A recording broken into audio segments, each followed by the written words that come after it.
من رحمة ربنا سبحانه وتعالى إنه مش بيعاملنا بالنتيجة، بيعاملنا بالمجهود. ربنا سبحانه وتعالى قال: وأن ليس للإنسان إلا ما سعى وأن سعيه سوف يرى ثم يجزاه الجزاء الأوفى.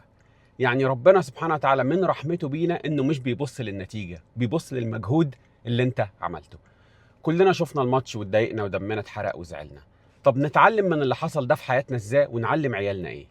نعلمهم ان احنا عايشين في دنيا، احنا مش عايشين في مدينة فاضلة، وان اللي حصل في الماتش ده على مستوى الكورة بيتكرر كل يوم في الحياة العملية، سواء بيتكرر في شغل، في علاقاتنا الشخصية، في حياتنا بره، في اي حاجة.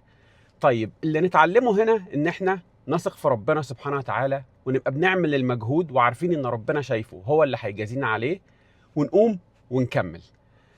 ما نقفش في مكاننا ونقعد نعيش في دور الفيكتم ونقول احنا اتظلمنا، احنا حصل معانا كذا، احنا حصل معانا كذا، مع ان ده اللي حصل فعلا. بس مش مشكلة، ربنا شايف وربنا عارف. اقف وكمل. وكفاية ان ربنا سبحانه وتعالى فضحهم قدام العالم كله.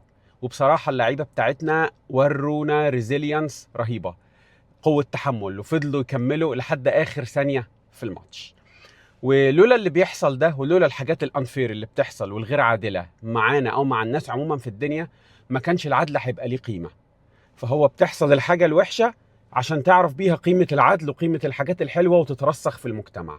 يعني انا ما اعتقدش ان اي حد، سواء من ولادنا او اي حد تاني، وهو حاسس باحساس عدم العدل ده، هيبقى عايز ان حد تاني يحس بنفس الاحساس ده، او هيبقى عايز يحط حد في نفس الحته دي.